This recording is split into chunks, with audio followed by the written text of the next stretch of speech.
Hello অনুরাগ, কই তুই? আরে বুগাটি চালাই। কি চালাস? আরে বেটা বুগাটি চালাই, বুগাটি জানাস না তো? হোয়াট?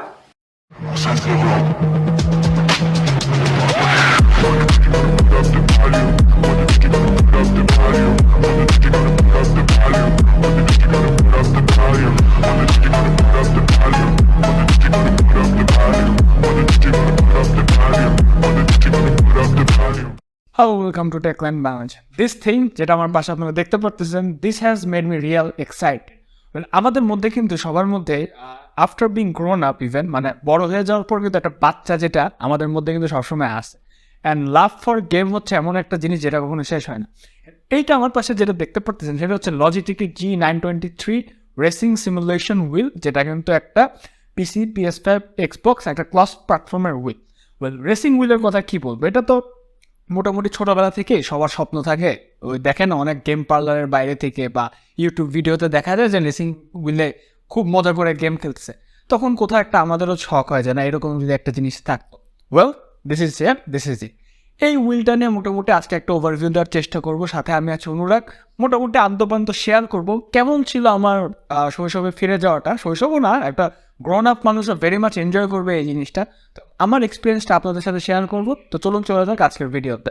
ফার্স্টেই G923 বিল্ড কোয়ালিটি নিয়ে কথা বলি। এটার বিল্ড কোয়ালিটিটা সলিড ছিল, সলিড প্লাস্টিকের বিল্ড কোয়ালিটি ছিল, দ্যাট ওয়াজ ফাইন। এটার সাথে যে শিফটিংয়ের যে দুইটা লিভার রয়েছে সেটা আবার অ্যালুমিনিয়াম স্টিলের ছিল, অ্যান্ড পেডেলগুলো অ্যালুমিনিয়াম স্টিলের ছিল, সেটা নিয়ে পরে কথা হবে।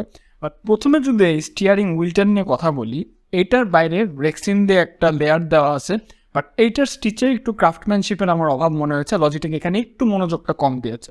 অ্যান্ড ওভারঅল যদি এটার আউটলুকটা বলি, এটার আউটলুকটা কিন্তু বেশ গর্জিয়াস অ্যান্ড স্টাইলিশ। এটাতে প্রায় 20টার মতো প্রোগ্রামেবল বাটন রয়েছে। ও হ্যাঁ, ভিডিওতে ফার্দার প্রসিড করার আগে আরেকটা কথা বলি, এটার প্রাইসটা একটু আপনাদের জেনে রাখা দরকার। এটার প্রাইসটা হচ্ছে টেকল্যান্ডে অফারে এখন 35,800 টাকার আশপাশে, যেটা একটু ফ্লাকচুয়েট করতে পারে। বাট আপনারা ভিডিও রেফারেন্সে দিলে 35,800 টাকাতে এই জিনিসটা ফুল সেট পেয়ে যাবেন। এইটা আমারটা যেটা আছে সেটা হচ্ছে PS5 অ্যান্ড পিসি দুইটাতে আপনারা সাইমultaneously ইউজ করতে পারবেন। যেটা বলছিলাম 20টা প্রোগ্রামেবল বাটন রয়েছে। এইটার সাথে এখন যদি আমি আমার একটু এক্সপিরিয়েন্সে ডিপ ডাউন ডাইভ থ্রু করি, তাহলে আমি বলবো এটা যখন আমি সেট আপ করি, set up was very easy. এখানে দুইটা আংটার মতো রয়েছে যেটা আপনারা যে কোনো ডেস্কে ইজিলি ফিট করতে পারবেন। অ্যান্ড এটার সাথে কানেকশনের জন্য যে পেডেলটা সেটা হচ্ছে আপনার একটা তার দিয়ে কানেক্ট করতে হয়। ওভারঅল সিস্টেমটাকে একটা ইউএসবি পোর্ট দিয়ে আপনার পিসি, ল্যাপটপ, PS5 যেটাই হোক না কেন আপনার কানেক্ট করতে পারবেন। কানেক্ট করার পর আপনাদের লজিটেক জি হাব নামে একটা সফটওয়্যার নামিয়ে নিতে হবে, তারপর এটা নিজেদের মতো হুইলটাকে ডিটেক্ট করে ইনস্টল করে নেবে। এই ছিল ইনিশিয়ালি এটার যে বিল্ড অ্যান্ড আপনার হচ্ছে কি ইনস্টলেশন প্রসেস সেটা। এরপরে আমি যখন হুইলটা নিয়ে গেম খেলা শুরু করলাম, এটার একটা মেইন ফিচার যেটা বলতে হবে প্রথমে, সেটা হচ্ছে আমাকে যেটা বেশ প্লিজড করেছে, এইটার ট্রু ফোর্স ফিচারটা, যেটা কিন্তু এখানে একদম ট্যাটু করা আছে। ট্রু ফোর্স ফিচারটা কি, যারা ড্রাইভ করেন বা হচ্ছে যারা গাড়ি চালিয়ে অভ্যস্ত তারা কিন্তু জানেন যে গাড়িতে আপনারা যখন স্টিয়ারিং হুইলটা ঘোরাবেন তার কিন্তু একটা সেন্টার ফোর্স, একটা ফিডব্যাক রয়েছে। অর্থাৎ আপনি যদি স্টিয়ারিংটা ঘোরান তাহলে কিন্তু সেটা অটোমেটিকলি আপনার ফিডব্যাক নেওয়ার পর যদি ছেড়ে দেন তাহলে কিন্তু আবার জায়গার মতো ফেরত আসবে। এইটার মধ্যে একটা ডুয়াল মোটর রয়েছে যেটা কিন্তু খুবই ভালো মতো এই জিনিসটাকে ইমপ্লাই করতে পারছে। এটা সব থেকে ফান পার্ট ছিল, কারণ এটা যখন আমি চালাতে গেছি না, একদম আমাকে একদম সেম লেভেলের এক্সপিরিয়েন্সটা দিচ্ছেন। অ্যান্ড ইভেন দো আরেকটা জিনিস কি, লজিটেক জি হাবের সাথে যে গেমগুলো তার সাথে কিন্তু একটা সিঙ্কিং প্রোগ্রাম রয়েছে। অর্থাৎ আপনারা ফোর্জা হরাইজন 5 বলেন, F1 বলেন, অ্যাসেটো কোর্সা বলেন, এই ধরনের সিমুলেশন বেসড গেমগুলোতে কিন্তু ট্রু ফোর্সের সাপোর্ট রয়েছে। তো ট্রু ফোর্স সাপোর্ট থাকার কারণে আপনার এখন কী হয়েছে, আপনারা যে কোনো ব্র্যান্ডের যে গাড়ির যে অ্যাকচুয়াল যে ট্রু ফোর্সটা, অ্যাকচুয়াল যে সেন্টার ফোর্সটা স্টিয়ারিংয়ের, সেটা আপনারা একদম ডিরেক্টলি ফিল করতে পারবেন। এতটাই ভালো কম্প্যাটেবিলিটি সাপোর্ট এবার লজিটেক দিছে। এইবার একটু আমি আমার পার্সোনাল এক্সপিরিয়েন্সে আবার চলে যাই। এই হুইলটা দিয়ে যখন আমি গেমিং করছি ইনিশিয়ালি আমার খুব ভালো লাগছে, বাট সমস্যা ছিল কোথায়? সমস্যা ছিল আমার যে ফোর্জা হরাইজনের ফাইলটা সেটাই একটু আগের ফাইল, সেটাতে কিছু কম্প্যাটেবিলিটি ইস্যু থাকার কারণে হুইলটাকে সেট আপ করতে আমার ইনিশিয়ালি একটু সমস্যা হয়েছিল। বাট তারপর যখন আমি একটু হ্যাসেলের পর মোটামুটি অল সেট আপ করে ফেলি, তারপরে আমি গেম খেলা শুরু করি।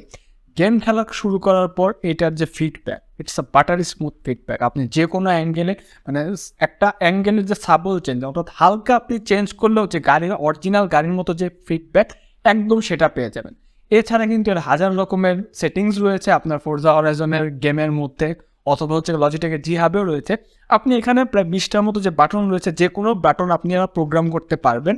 অ্যান্ড প্রোগ্রাম করার পর আপনি পরবর্তীতে হর্ন বাজাতে পারবেন, ইন্টারেক্ট করতে পারবেন। অ্যান্ড শিফটিং, যেটা শিফটিংটা নিয়ে একটু কথা বলা দরকার। এই গেমটা খেলার সময় আমি যখন ম্যানুয়াল মোডে নেই, ম্যানুয়াল মোডে নেওয়ার পর কিন্তু এটা ক্লাচের সাথে হচ্ছে প্যাডালের যে শিফটিং প্রসেস, সেটা কিন্তু যে সাইমালটেনিয়াসলি না, কোনো ল্যাগ নেই, খুবই সুন্দর ছিল। অ্যান্ড আমি খুবই প্লিজড হয়েছে এটা চালায়। ওয়েল, ট্রু ফোর্স নিয়ে কথা বলতেছিলাম। ট্রু ফোর্সের কারণে এটার যে এক্সপিরিয়েন্সটা বেস্ট সিমালটেনিয়াস হয়েছে। ট্রু ফোর্সের কথা বারবার বলতে হবে, কারণ 923 স্পেশালিটি হচ্ছে এটা ট্রু ফোর্সটা। অ্যান্ড এটার যে স্টিয়ারিংটা, এটার প্যাচটা হচ্ছে 1.5 প্যাচ, ট্র্যাডিশনাল 2.5 প্যাচের মতো না। ম্যাক্সিমাম অ্যাঙ্গেলের ওয়ার্কিংটা হচ্ছে 900 ডিগ্রি পর্যন্ত। এটার হচ্ছে আপনার রেডিয়াসটা। ওয়েল, এসব টেকনিক্যাল কথাবার্তা এক পাশে থাকুক, মেইন কথা হচ্ছে জিনিসটা ভালো and this is worth it. আপনারা যদি ফান করতে চান বা চান যে একটা দিন শেষে you want to be relaxed, this is the best way. And যারা গেমার রয়েছেন তাদের এটা ফার্স্ট চয়েসে থাকা কথা।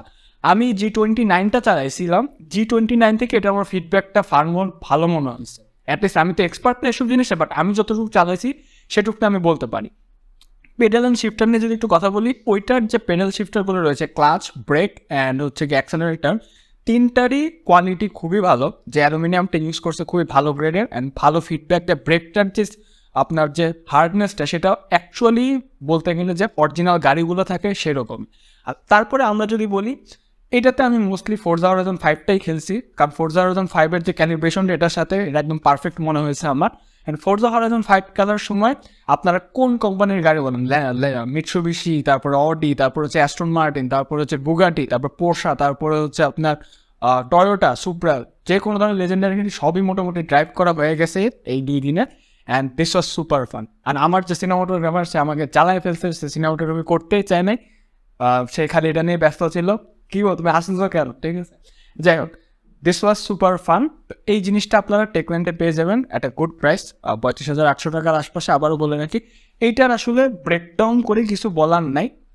এটাতে যখন আমরা গেম খেলি, সেটার এক্সপিরিয়েন্সটা সেটা এখানে আমরা শেয়ার করতে পারি। অ্যান্ড জিনিসটা ইনিশিয়ালি কেমন এটাই বলতে পারি। এটাতে কী মোটর ইউজ হয়েছে বা কী না হয়েছে সেটা আসলে আমাদের ফ্যাক্টর না। ফ্যাক্টর হচ্ছে কতটা ফান অ্যান্ড জাস্টিফিকেশন প্রাইস পয়েন্টে ডেলিভারি করতেছে।